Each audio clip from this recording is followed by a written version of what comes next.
시진핑 중국 국가주석의 방한을 계기로 동북아 정세 요동치고 있죠. 한반도 둘러싼 외교 지형에 급격한 변화가 시작됐고 각자 자국의 이익을 바탕으로 한 관련국들의 각축전이 벌어지고 있습니다. 자, 베이징 연결해서 그쪽 상황 좀 점검해보죠. 김성경 특파원.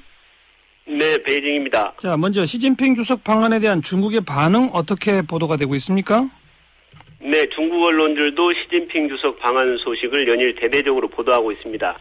한중 관계가 역사상 가장 좋은 시기라고 평가하면서 한중 양국 정상의 공동성명 내용을 비중 있게 전했습니다. 예. 다만 중국 언론들은 이 북핵 문제보다는 한반도의 평화와 안정, 그리고 한중 양국의 경제 협력 강화에 더 큰 의미를 두고 있는 듯합니다. 네, 지금 한중 양국 정부가 각각 정리한 정상회담 내용에도 상당한 온도차가 느껴진다는 평가가 나오는데 베이징에서 보기엔 어때요? 네, 우리 정부는 이 한중 정상회담 결과에 대해서 양국이 북핵 대응과 양국 간 경제협력 등의 차원에서 상당히 진전된 합의를 이뤘다, 이런 평가를 내놓는 것으로 들었는데요. 예, 하지만 중국 외교부가 공개한 이 정상회담에 대한 내용을 그 정리 내용을 꼼꼼히 들여다보면 말씀하신 대로 이 중국 정부의 생각이 우리 정부의 평가와는 상당한 차이가 있음을 알 수가 있습니다. 예. 우선 북한 핵과 관련해서는 우리 정부의 평가를 보면 공동성명에 담긴 북핵 관련 문구가 1년 전보다 수위가 높아졌다, 이렇게 평가하면서 중국이 말하는 한반도 비핵화는 북한 비핵화와 같은 것이다, 이렇게 설명하고 있지 않습니까? 예. 하지만 중국은 사실상 기존 입장을 반복하고 있는 것입니다.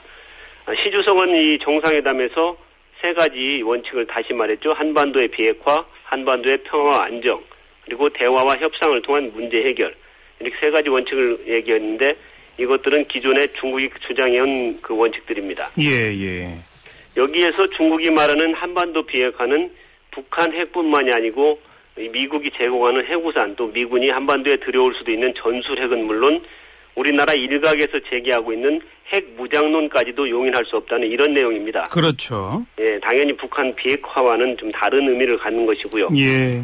특히 시 주석은 기존 입장에 덧붙여서 각 당사국의 관심사가 균형 있게 해결돼야 한다, 이렇게 말했고 아울러서 동시 또 대등의 원칙도 거론했습니다. 그렇죠. 예, 이 말은 이 북핵 문제 해결은 북한 핵개발 문제를 다루는 것과 함께 북한이 현재 느끼고 있는 위협을 동시에 해소하는 방향으로 진행돼야 한다, 이런 뜻을 내포하고 있는 것입니다. 예. 즉 북한의 입장을 충분히 고려하고 있는 기존 중국 정부 입장을 되풀이하는 것이죠. 예. 또 일본에 대한 그 공동 대응도 한중 양쪽 입장이 조금 다르지 않습니까? 그렇습니다. 우리 정부는 일본과 관련된 논의는 공개하지 않았는데 중국 외교부는 이 시 주석이 양국 정상회담에서 대일본 문제를 화두로 올린 사실을 구체적으로 공개했습니다. 네. 즉 내년이 중국의 항일전쟁 승리, 그리고 한반도의 광복 70주년이 된다면서 양국이 함께 기념 행사를 거행할 것을 시 주석이 제안했다는 이런 내용인데, 예. 사실상 양국 정부가 그동안 보여온 이 느슨한 형태의 과거사 관련 공조를 이제는 공식화해서 대응해 나가자 하는 이런 메시지인 셈이죠. 네. 우리 정부는 사실 이 일본에 대한 공개적인 압박이 한국과 중국 대 미국과 일본 구도로 비춰지는 모습을 좀 피하려고 중국과의 대일본 공개에 좀 소극적이지 않습니까?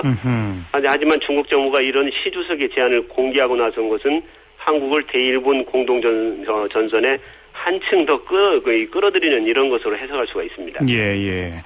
뭐 우리한테 무조건 유리하게 아전인수격으로 해석하는 것은 참 문제가 있는데 아무튼 그 시 주석 방한 계기로 한중 관계는 좋아지겠지만 기존의 우방들은 좀 불편해하지 않겠어요? 그렇습니다. 이 시 주석 방한을 계기로 이 기존의 질서가 좀 해체되면서 동북아 정세가 요동치고 있다, 이렇게도 말씀을 드릴 수가 있습니다. 예. 상황을 정리해보자면 한국과 중국은 표면적으로 급격히 가까워지고 있는 반면에 미국과 함께 협력 관계를 유지하던 한국과 일본은 회복할 수 없는 지경으로 치닫고 있지 않습니까? 예. 또 우호 관계를 유지했던 북한과 중국은 다소 소원한 모습을 연출하고 있고요. 또 전쟁할 수 있는 국가로 탈바꿈한 일본은 북한에 대한 제재를 해제하면서 이 관계 개선에 나서고 있습니다. 북한도 일본과는 대화를 이어나가고 또 러시아와 경제 협력을 모색하는 등 탈중국 움직임을 보이고 있습니다. 예. 결국 뭐 각국이 자국의 이익을 바탕으로 각축전을 벌이는 게 그게 외교인데 우리 한국한테는 갈수록 어려운 과제를 던지는 그런 상황이죠. 그렇습니다. 머지않은 시기에 미국과 중국이 한국에 어떤 것을 선택할 것이냐 하고 이렇게 강요하는 진실의 순간이 다가올 수도 있다 하는 이런 전망들도 나오고 있습니다. 예. 미중과 갈등이 복잡해지고 있기 때문인데 그 사이에 껴있는 우리나라도 자연스럽게 갈등의 한 축으로 끼어들 수밖에 없는 상황입니다. 가장 우선 떠오르는 것이 미국이 원하고 있는 미사일 방어 체제 EMD 가입 문제인데 이는 명백히 중국을 정면으로 겨냥한 것 아닙니까? 그렇죠. 예, 양강 구도 사이에서 한국에 대한 압력 수위가 높아질 주요 사안이고요. 또 이 북핵 문제와 이 한반도 안정 문제와 직접 연계되어 있는 한미 군사훈련도 미중 간에 첨예하게 대립하는 문제입니다. 예. 또 일본의 자20단자 여건 문제도 당연히 미국과 중국은 입장이 다르고요. 국제 금융질서 재평과 관련해서도 중국은 한국의 아시아 인프라 투자은행에 참여하기를 원하지만 미국은 반대하고 있습니다. 예. 이 밖에도 많은 사안들에서 우리나라가 미중 사이에서 선택을 강요받을 이런 가능성이 높습니다. 자, 우리 어떻게 대응해야 할까요? 지금으로서는 참 큰 원칙만 이렇게 얘기할 수밖에 없는 것 같습니다. 일단 가장 중요하게 지켜야 될 원칙은 미국과 중국 사이에서 어느 한쪽과 가까워질 때 이 다른 한쪽과 멀어지는 이러한 선택은 절대로 피해야 된다는 것입니다. 예. 즉 이 한미 동맹은 굳건히 하면서 중국과의 관계를 심화시켜서 최대한 우리에게 유리하게 이용하는 이런 것들이 필요할 것입니다. 네. 근데 한 가지 더 나아가서 사실 이 현재의 상황을 살펴보자면 우리나라의 전략적 가치가 그만큼 높아진 측면도 있습니다. 그렇기 때문에 시진핑 주석이 한국을 찾아서 단독으로 한국을 찾아서 이렇게 우호 관계를 형성하는 거 아니겠습니까? 그렇죠. 예, 우리도 이를 잘 활용하면 기회가 될 수도 있는데 예를 들자면 이 전략적 가치를 내세워서 미국과 중국의 중재자 역할을 모색할 수도 있고 또 미국과 중국이 현재 시작하고 있는 단계인 한반도 급변 사태에 대한 논의도 이런 논의에 우리도 참여할 수 있는 그런 방안도 찾아봐야 되고 요구해야 됩니다. 예. 사실 한반도 운명을 결정짓는데 우리가 참여하는 것이 당연하지 않겠습니까? 당연하죠. 예.